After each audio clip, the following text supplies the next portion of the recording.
fructose is not the same sugar as glucose.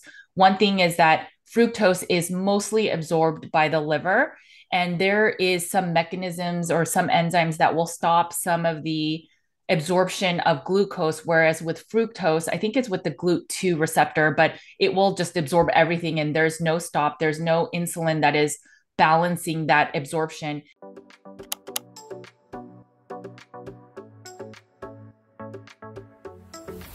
Okay, welcome everyone again to another episode of what we're going to call the Meaty Minute, where our practitioner team is just going to talk about some hot topics in the carnivore community, give a little bit of insight, education, our stance, and then just share a lot about what we see clinically. So not just our N=1, which is super important, but also what we see in practice. And so today's topic is one of the most controversial topics about whether we should add in fruit and if fruit is nature's natural food that we should be also including in a carnivore diet, and if it's even the first carbohydrate we should be adding.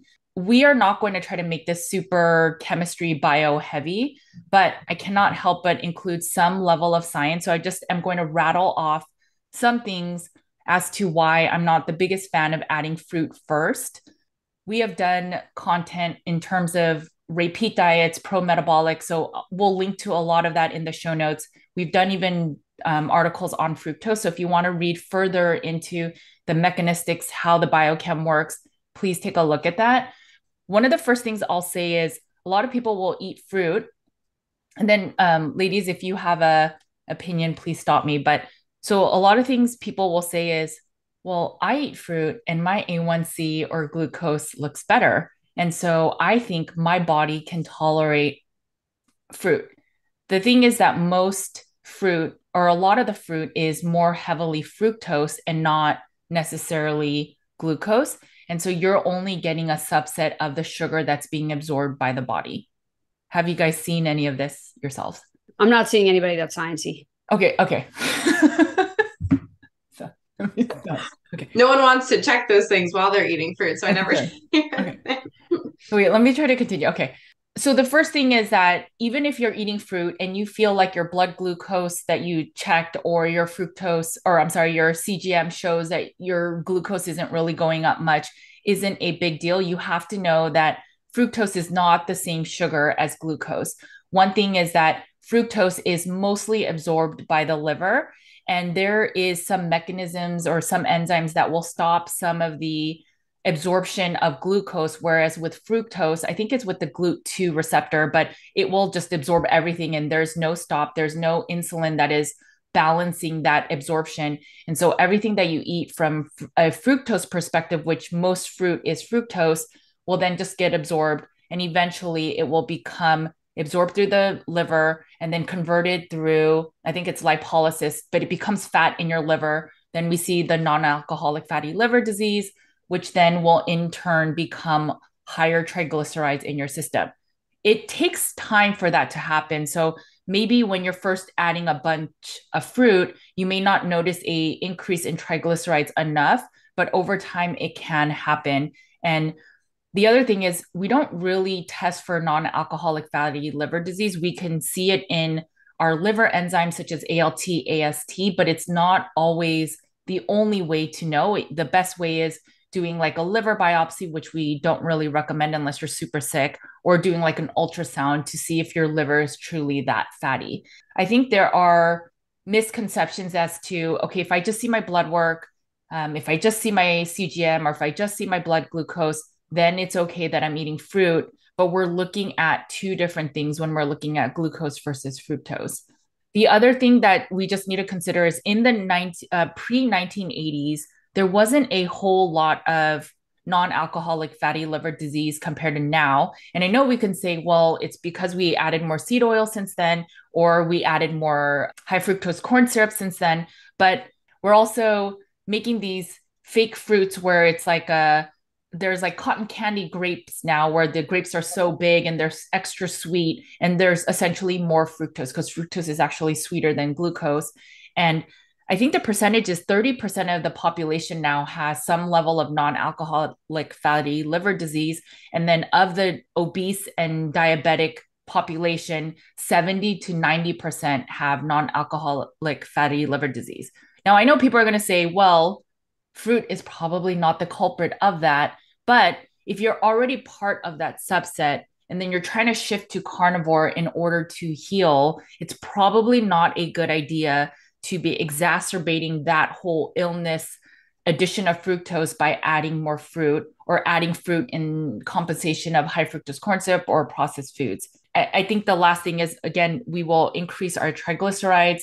And then if we are naturally addicted to processed foods because it's the way that they're made that way, I don't think adding fruit will make that addiction less difficult. Maybe we don't crave an apple as much, but could eating 3 apples a day then want us desiring the apple pie one day? And it's just, at what point do we stop eating the fruits and the sugary foods or the sweet palate foods so that we can really start healing? I mean, a lot of our gut microbiome, they don't know the difference between high fructose corn syrup and fructose from fruits. And if you're feeding it, and let's say you're suffering from candida, you're still feeding those gut microbiomes. So then on a hard day, maybe you don't reach out for the fruit anymore and you reach out for the high fructose corn syrup apple juice. So these are just lots of different things. I know I just went through a lot at once. When we add fruit, like, we have to wonder why. And if it's well, I can't balance my electrolytes unless I eat fruit. But then we have to also realize that if we're just retaining more water in the body, then that's a Band-Aid. If we need to add fruit or we need to add carbs to have a higher retention of water, or we need to have droplets of stimulus of some type of sugar to keep energy, those are all Band-Aids. If other people can do carnivore strict meat only, then why do you need the carbs or the fruit to have that sustained energy? And there are so many studies that show that you don't need it to work out. You don't need it to lift heavy things. And if it's a water retention, I can't balance my electrolytes, then we can prove that it can be an ADH or antidiuretic hormone or osmolality imbalance. And it's not a carb versus fat or protein thing. It's actually a hormone dysregulation. So that's all the science part of it. I wanted to talk one with you, Cheryl, with your previous job and how you saw what fruit or carbs did. And maybe we can talk about that first, and then we can talk about the nutrition with Judy practice. Yeah, for sure. So just briefly, my former career before I crossed over into the nutrition space, I was a nuclear medicine technologist. And a large part of that field in general is doing PET scans, positron emission tomography. And a lot of people have heard of them, right? They have family members or loved ones who have had to go for cancer staging. So the bottom line is, the reason that it's a cancer staging test is that they're getting injected with a glucose analog. Sugar feeds cancer. So there's a couple things that used to blow my mind when I was doing those tests. And one of them is that 2 days before the test, you're calling the patient and you're letting them know what they're allowed to eat the day before. And these conversations are priceless, to say the least. You're letting them know that they can eat their regular breakfast the day before and they can eat their regular lunch. After lunch is when the change comes in. So for dinner, they're only allowed to have protein and non-starchy vegetables. And I would say at least half of the time, the response you get is, what does that mean? Do you normally have a protein and a vegetable and a starch on your plate at night? Is that normally what you do? And the general answer is sometimes yes. So it's like, okay, well, you'll have double protein and, a vegetable and no starch. And it's like, well, but what vegetables can I have? And it's very mind-blowing that people do not understand that there's any vegetables that even have starch, or that they can't now go have a piece of fruit after dinner, or they can't have ice cream after dinner. And a lot of times after you have these conversations, a lot of people say, I'm just not going to eat dinner. I'm just not going to eat. I can't. This is overwhelming to me. For one meal to cut out carbs and cut out sugar feels overwhelming to the general public who is going for a cancer screening test. And that to me is super, super powerful. It's also super powerful because we could tell when people didn't listen to what we said. So the next day, we can't inject the patient if they have a blood sugar that is below 70 or above 200. Now, the below 70 is more concerning for our, diabetic patients. But it's the above 200 that is pretty scary. So I want to speak a couple things on that. Number one, that is a crazy fasting blood sugar, and we still saw it all the time. And number two, I just want to speak, this is a little off topic, but I want to speak on the power of movement and water for a second. I'm going to get a little foundational on you here, because if it is above 200, it's a very expensive injection and it is for that person. And the half-life is very short, meaning that I can't now take that injection and use it in 3 hours on that same patient and say, well, maybe your blood sugar will go down in a little bit. It kind of needs to be used on that patient in a specific time frame. So what we would normally have them do is drink some water and go take a short walk. And I would say at least 80% of the time, you can get their blood sugar down to at least be able to inject them and get the test done. If you are taking someone who's living a sedentary lifestyle that struggles with blood sugar regulation, the power of water and movement is big. So if let's say they still were below 200 and we injected them for the test, but they didn't listen to what we said the day before. So they actually did have some fruit after dinner, or they had carbs at dinner, or they just ate the ice cream after dinner. We would see it all in their intestines. And you would know, I mean, listen, not that you can't have intestinal cancer, but it looks very different, right? It's also not where you are probably looking for the cancer in that specific patient. The power of sugar feeding cancer, I mean, I saw it with my own 2 eyes, literally giving people injections of a glucose analog and cancer traveling to it. Or if you eat sugar, the injection traveling towards it. I can hear someone think that you just said it's a glucose analog. Fruit has glucose and fructose. And one thing I didn't say is that there's a polyol pathway, which means that basically the body is very smart. And if there's too much of one, it can convert the glucose into fructose. And I think I don't know if it's bidirectional, but fructose will get stored as triglycerides. But I would think that, well, if I eat just fruit, which is mostly fructose, will that have an impact on this testing that you're doing that's mostly glucose? It still would. Yeah. It's still, at the end of the day, it's going to feed cancer. And it's not what people want to hear. We even have a lot of clients, and I think Caitlin can speak to this too, where they cling to the berries, right? It's like berries are low glycemic, or, I'm only doing the Granny Smith apples. And it's like, but when you're doing them all day, your body is used to it. And I think you spoke on it before, Judy, when you said, is it going to eventually going to lead to the apple pie? Is the apple going to lead to the apple pie? And I think when eating 2 apples a day becomes your baseline and you've convinced yourself, I'm tolerating this and I feel good, yes, you're going to be at the party eventually. I only had 1 apple today and there's apple pie here. I'm just going to have a little bit. And it's like, it's opening the doors, especially if you're coming from any sort of addiction background or disordered eating background. It's a gateway, right? You're not going to achieve the same amount of healing that you would going full carnivore as you would if you have the fruit in there. And you have to give it a real chance, not a 1 week chance with no apples. And then that's what I've seen. It doesn't have to be forever. So, I mean, I was telling you guys on our team call today that I was super strict for 3 years where I wasn't even really using seasoning. But now if I have a little bit of sugar, even sugar, like white cane sugar, it doesn't really do much for me in terms of whether it feeds my addiction, whether I want to eat more junk food. My guess is my gut is a lot healthier. Now, granted, I use probiotics occasionally, but I mean, I don't, feed the beast and eat sugar every day and let's see how far I can get with this.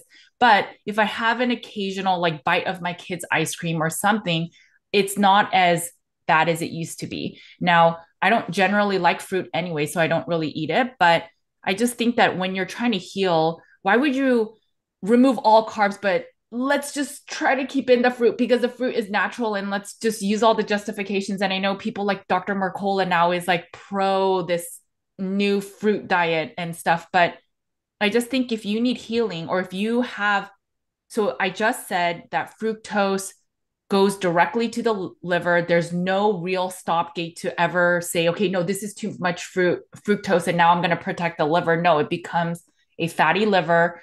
Then it gets into your bloodstream, and then in your bloodstream, it becomes triglycerides. So the fatty floating fat in the blood. So if there's no stop gates for all of that, and if you suffer from that, why would you add a fruit? Even if the fruit is healthier than a high fructose corn syrup apple juice, why would you add something that facilitates everything I just brought up?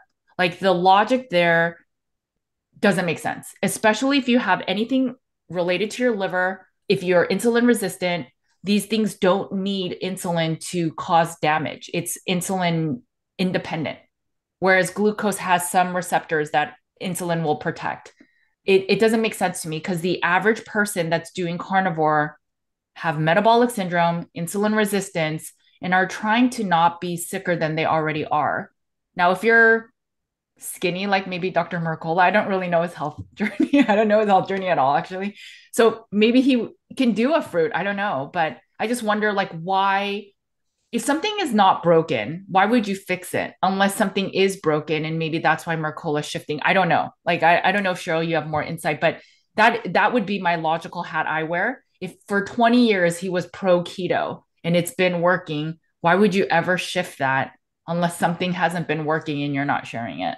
I think that's a very valid thing to say. I wonder what's going on behind the scenes there. And I very surprised that he's shifting views so quickly and so abruptly like that, because I think that a large percentage of the people that listen to him have a lot of what they're referring to now as type 3 diabetes. Right. So to put that information out there when the brain is so heavily involved in responding to sugar, I don't know. That's a slippery slope.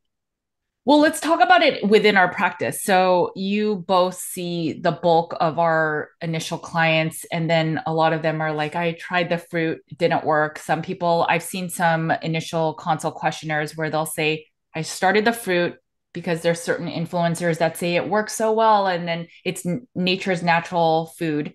And so they do it, and then fast forward 3 months and they're on the standard American diet.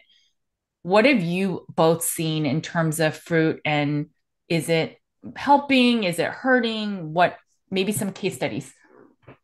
I just had a call this morning and we were going over blood work. So while his liver enzymes were all fine, he was like, I do eat a lot of fruit. He's like, but I just kind of started the carnivore diet like a few months ago and then just started to include fruit. So I did let him know exactly what you said, that maybe your liver enzymes aren't going up now, but that doesn't mean that they won't hit a limit eventually. And he had said he was going to eventually stop the fruit because to him, the fruit was more, he was having it to subside that sugar craving. And he's like, eventually that's going to lead to me not having fruit in the house and eat something else, or to keep thinking that like ice cream on the weekends is okay because like I can tolerate the fruit during the week or something like that. So all on his own, he was like, I'm going to stop the fruit. I think it's just the best for my healing. He's like, if I want to do this all the way, then I should take out the fruit. And I think I'm just holding on to it for that sugar aspect. And that's what I see most people do. It's like, why bring in the fruit first and not the broccoli? It's like, if you wanted the carb, why not go with one that's not going to trigger your sugar? It's like, do you have something, food addiction, eating disorder type tendencies that may need healing? And that's why the fruit is sticking around as opposed to anything else in the diet. Won't touch herbs or plant extracts and supplements, but you will bring in the fruit. And it's, if you know your why and can speak to that very clearly, then maybe there's a reason that it can work for you. But if you're just doing it to, fight the sugar cravings, eventually, like Charles is going to say, you're going to be at the party or you're going to be running out the door late one day and, end up at 7-Eleven with like a coffee and a donut in your hand, something like that. I think the biggest reason people will say, well, I did the fruit is it's that natural, like this is nature's food. They want you to eat it. But whereas broccoli has glucosinolates and other anti-nutrients, and therefore plants are trying to kill you, right? Like that's the narrative of all plants are why you're sick, which is probably not the whole reason. I also think that we have to be really realistic where our fruit is not what is in nature's true fruit is not as fructose rich as it is now, nor is it common or normal to eat like 10 fruits in a day and then go, cool, I'm not eating any anti-nutrient foods, but I'm eating all these fruits that are nature's fruit and therefore I can eat a ton of it. But it's not true. I mean, we see so many people suffering from SIBO, small intestinal fungal overgrowth, and candida and these things. And maybe we could talk a little bit about candida, but the number one thing is it doesn't matter. You don't have to even be carnivore, but a practitioner will say remove all fruits even and all carbohydrates that will feed that fungus that that has an overgrowth that's giving you like jock itch and vaginal itch and dandruff and lots of other things and like skin irritations because your microbiome is feeding that. It's not just about anti-nutrients. Like plants toxins are not just anti-nutrients. I think the biggest thing we see is like it's clear that our clients are using it as band-aids, but they have the justification from other influencers that like, hey, maybe it's the healthiest thing to add back. Yeah, I think that, I think you touched it for sure when you mentioned SIBO and candida. I think that a lot of the clients that come to us, right, there's already impaired digestion most of the time. That is, I would say almost every client we work with on some level is experiencing digestive discomfort. And when that's going on, there's most likely an immune challenge happening. And when I say that, I mean bacteria, fungus, virus, parasite. We all kind of have them in our body, right? Like we wouldn't be alive if we didn't have these microbes circulating around. It's more or less, is it irritating? Is it bogging down that person? Has it taken over? And I think that if you're really trying to heal, the idea that you would take the risk on something just for potential flavor to curtail full healing, to me seems crazy. But maybe it's an area of life that I don't struggle with the willpower in that area, right? Because it's like, if I'm going to do something and I want it to work, I'm going to check every box. If there's a possibility you have an immune challenge going on in your gut, or we oftentimes, Caitlin, you can speak to this, we'll have people come to us and they're convinced they know. I have parasites. I know I do. I know I have parasites. I get crazier on the full moon and I have all these symptoms I read about online and I follow this person on Instagram and I have the parasites. So it's like, okay, you have the parasites. Let's address it. So of course we want to go all in carnivore. That's always going to be a baseline for us when we have clients that are willing to go all in. Why would you want to though keep the fruit in? You're already setting a baseline where it's like, I'm gonna feed the immune challenge periodically or every day, just one little piece every day. But that's keeping it alive. That's giving it the ability to form a biofilm. That's giving it the strength to survive and bring in the friends, right? Sometimes the parasites don't hang out alone. Like Judy said, you don't have to do it forever, but for the healing time, commit, ditch the fruit. Yeah, I can talk about my mom. So she was diabetic prior to being carnivore. She was on metformin forever. And recently, she goes to a Korean church and Asians love giving each other fancy fruit boxes. And so I had her do her blood work and her blood glucose has gone up. And I'm like, what are you eating? And the only thing she's added in, so she said occasionally she'll add a little bit of rice at church, but generally speaking, it's the fruit. And so it's the fruit that has made her overall triglycerides go up a little bit and then her overall blood sugar levels. And it's just, I understand persimmons are healthy or you think they're healthy or apples, but you cannot be eating these fruits, especially because you have a history of diabetes for decades. She wore CGM, and even though fruit is mostly fructose, or there's a lot of it, it's like 55, 60% fructose, you'll still see an increase in your glucose because, again, that polyol pathway, and you'll still see increases because of the glucose in it. She was shocked. We did an experiment in Costa Rica specifically where they had a sweet potato, they had fruit, and then they had like this small Costa Rican bread thingy. And they all raised the blood sugar the same, and because she was wearing a CGM, and they were shocked that the fruit would raise the blood sugar the same. And there was a huge difference with if they ate that in the beginning of the meal versus the end. It's really thinking about, why do you need the fruit? And then be honest with yourself. And if it's one, like, I just want variety, I miss it, well, then just think of this as a temporary elimination diet. If you're trying to heal X thing, maybe it's smarter and faster and more expeditious to just remove the fruit, remove the band-aid of no carbs, let the microbiome heal and reset without the fruit-loving, sugar-loving microbes, and then reset the gut and then see what you can add back safely. But then if it's also like, well, I just have more energy eating carbohydrates, especially fruit, then that's a band-aid. And if it's, I balance my electrolytes or I sleep better in the middle of the night because I add fruit or I eat fruit close to bed, then those are band-aids. And we see that in our practice where there are certain hormones that are imbalanced. And sure, you can use that as a band-aid temporarily. But if it was truly the fix, that means that everyone on the pro-metabolic diet should be healed. not healing, but healed. And if they're not 100% healed and they're like, you have to also do the sun, you have to also do cold plunge, you have to also do that, then it's clearly a band-aid. And they're also looking for other modalities to help them heal. And then that is not root cause healing. And I will challenge that until we have new evidence. But in our practice, it has never been the fruit or a little bit of carbohydrates added that has fixed somebody to root cause healing. And has there been anybody where you're like, okay, fine. Yeah, I think you have to add carbs to heal? To heal, no. But I have definitely had clients who have felt so ill because they're in, during surge treatment. If they have come to the conclusion that is the only Band-Aid that is getting them through the day with potentially bowel movements or sleep, I am not in their shoes. And so for me to be able to say that it's not, not okay would be not right. Right. It's like when I interviewed with Dr. Kevin Stock a long time ago, he said, there are people in my group that use carbs as a Band-Aid because it helps them sleep.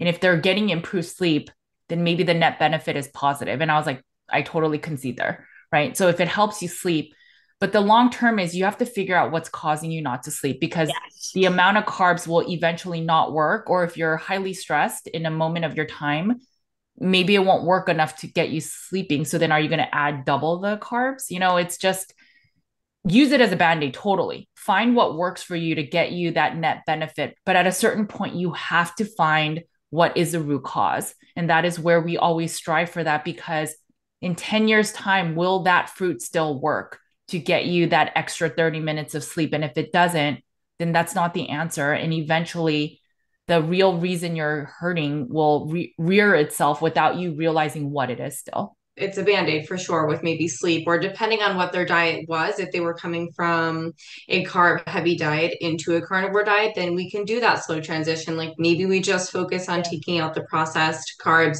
leaving in some fruits, and then eventually weaning down as much as you can, as comfortably as you can. I'm not saying you have to go from 0 to 100 in the same day. So do what you can in that journey to get yourself to determine, is this fruit a Band-Aid for me? Am I using it to cover up some other issue that I have? So you won't know until you are able to take it out and work on healing. If you need to add it back in, then you probably need to look a little bit further, because it shouldn't be something that you need to have. If you want to have it after healing, that's one thing. If you need to have it, something else is going on. Another thing I find is that people will use it to avoid increasing their fat. If they're really struggling increasing their fat, then like, oh, I feel better with a little bit of carbs. I'm like, are you eating enough like fat and protein? It's usually no. Or they're using working out as an excuse to, eat more fruits just because they want to. And it's like, I work out too, and I don't eat fruit. I don't need to. So I think that's an excuse. But if you're not fueling properly, of course the fruit's gonna feel better. No, I think it's good. So, I mean, I hope we provided enough individualized questioning so that you can figure out, do you want to add fruit? And you can change fruit with a certain carb, but it's really carnivore at its root cause. Healing is that it's all meat. That means it's just animal-based foods, and you use it to heal. And then, I mean, you could do it long-term if you find the right macros and eat all the rainbow of meats. But beyond that, if you want to add back and you feel you're ready to, then that's your own individualized story. In order to do carnivore, but still leaving in some stuff, you're not giving the chance of carnivore to really do its magic. And I think that's where, we see so much of that in our practice. And that's why we wanted to do an episode on it. Let us know what you think in the comments. And if you have topics that you want us to share in our Meaty Minute, let us know. Put it in the comments. And yeah, while you're here, make sure to subscribe. Well, thank you guys. We'll talk to you soon.